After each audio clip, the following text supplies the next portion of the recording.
ആരോഗ്യവകുപ്പിന്റെ കീഴിലുള്ള Thalayolaparambu junior public health nursing സെന്ററിന്റെ ഫ്യൂസ് ഊരി KSEB. സെന്ററും ഹോസ്റ്റലും പൂട്ടി വിദ്യാർത്ഥികൾ വീട്ടിലേക്ക് മടങ്ങി. 68,000 രൂപയോളമാണ് കുടിശ്ശിക. അധികൃതർക്കെതിരെ രക്ഷിതാക്കൾ രംഗത്ത്. കോട്ടയം തലയോലപ്പറമ്പിൽ സംസ്ഥാന ആരോഗ്യവകുപ്പിന്റെ കീഴിൽ പ്രവർത്തിക്കുന്ന സ്ഥാപനമാണ് junior public health nursing centre. 50-ലധികം വിദ്യാർത്ഥികൾ ഇവിടെ താമസിച്ചു പഠിക്കുന്നുണ്ട്. 68,000 രൂപയോളം വൈദ്യുതി ബില്ലിൽ കുടിശ്ശിക വന്നതോടെ കഴിഞ്ഞ ചൊവ്വാഴ്ച KSEB ഫ്യൂസ് ഊരി. പരിശീലനത്തിന്റെ ഭാഗമായി പുറത്തുപോയ വിദ്യാർത്ഥികൾ വൈകിട്ട് തിരിച്ചെത്തിയപ്പോഴാണ് ഇക്കാര്യം അറിഞ്ഞത്. ഇതോടെ വീട്ടിലേക്ക് മടങ്ങാൻ സെന്റർ അധികൃതർ വിദ്യാർത്ഥികളോട് പറഞ്ഞു. JPHN ട്രെയിനിങ് സെന്ററിൽ പഠിക്കുന്ന വിദ്യാർത്ഥിനിയാണ്. ഇന്നലെ ഞങ്ങൾ കമ്മ്യൂണിറ്റി പോസ്റ്റിങ്ങിന് പോയിട്ട് വന്ന സമയത്താണ് അറിയുന്നത് ഇതുപോലെ കോളേജിലെ ഹോസ്റ്റലിലെയും കൂടി കറണ്ട് കട്ട് ചെയ്ത കാര്യം. ഞങ്ങൾക്ക് ദൂരെയുള്ള പിള്ളേർക്ക് വരെയാണ് ഇത് വളരെയേറെ ബുദ്ധിമുട്ടായിരിക്കുന്നത്. ഈ 50 പെൺകുട്ടികൾ കൂടി താമസിക്കാൻ ഒരു സേഫ്റ്റി ഇല്ല ഞങ്ങളുടെ കോളേജിൽ. അപ്പോൾ ഇവർ പെട്ടെന്നുള്ള ഈ കറണ്ട് കട്ട് ചെയ്തിരിക്കുന്നത് തീരുമാനമായതിനാൽ ഞങ്ങൾക്ക് വീട്ടിൽ പോകാനും വളരെയേറെ ബുദ്ധിമുട്ടായിട്ടുണ്ട്.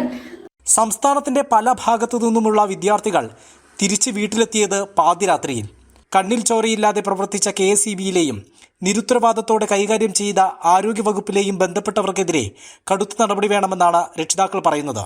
ഈ ഇലക്ട്രിസിറ്റിക്കാർ വെറും നികൃഷ്ടമായിട്ടുള്ള രീതിയാണ് ഇത് കാണിച്ചത്. കാരണം ഈ കുട്ടികൾ വളരെ താമസിച്ചു. തിരുവനന്തപുരം വരെ, ഞാൻ പന്തളത്താണ് എൻ്റെ വീട്. അപ്പം ഞാൻ തിരുവനന്തപുരം വരെയുള്ള കുട്ടികളുണ്ട് ഇതിനകത്തിൽ. എല്ലാവരും വളരെ പേടിക്കുകയും, കാരണം വീട്ടിൽ പോലും അറിഞ്ഞില്ല ഇങ്ങനെ ഒരു അവധി കൊടുക്കുമെന്നുള്ള കാര്യം.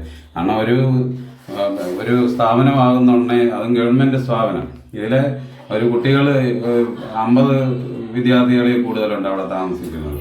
ഇവർക്കാണെങ്കിൽ ഒരു വെള്ളവും ഇല്ലാതെ വെളിച്ചവും ഇല്ലാതെ രാത്രിയിൽ എത്ര സമയം അവിടെ താമസിക്കാൻ പറ്റും. അപ്പോൾ ഇവർക്ക് അവധി കൊടുക്കുകയും തിരുവനന്തപുരം വരെയുള്ള കുട്ടികൾ, എൻ്റെ മോളാണെങ്കിൽ രാത്രി 10:30 കഴിഞ്ഞിട്ടാണ് വീട്ടിൽ വരുന്നത്. നമ്മളോട്ട് അറിഞ്ഞതുമില്ല ഇത് ഇങ്ങനെ ഒരു അവധി കൊടുത്ത കാര്യം. അവിടെ നിന്ന് ബസ്സിന് കയറിയപ്പോഴാണ് വിളിച്ചു പറയുന്നത്. ഇങ്ങനെയുള്ള വളരെ വളരെ നികൃഷ്ടമായിട്ടുള്ളൊരു കാര്യമാണ് ഈ ഇലക്ട്രിസിറ്റി ബോർഡ് ചെയ്തിരിക്കുന്നത്. ഇതിന് ഗവൺമെൻറ് തലത്തിൽ എന്തുപേരും നടപടിയെടുക്കണമെന്നുള്ള ഒരു അഭിപ്രായമാണ്, ഒരു അപേക്ഷയാണ് ഞാൻ പറയുന്നത്. കുടിശ്ശിക സംബന്ധിച്ച വിവരം അധികൃതരെ അറിയിച്ചിരുന്നുവെങ്കിലും ഫണ്ടില്ലെന്നായിരുന്നു മറുപടിയെന്ന് സെന്റർ അധികൃതർ പറയുന്നു. വിദ്യാർത്ഥികൾ സ്വയം പണം സ്വരൂപിച്ച് കുറച്ചു പണം അടയ്ക്കാൻ തീരുമാനിച്ചിരുന്നു. പിന്നീട് 30,000-ലധികം തുക ഫണ്ട് അനുവദിച്ചുവെങ്കിലും മുഴുവൻ തുകയടയ്ക്കാതെ വൈദ്യുതി പുനഃസ്ഥാപിക്കില്ലെന്ന നിലപാടിലാണ് KSEB. മിഥുനയ്യപ്പൻ, ജനം, കോട്ടയം.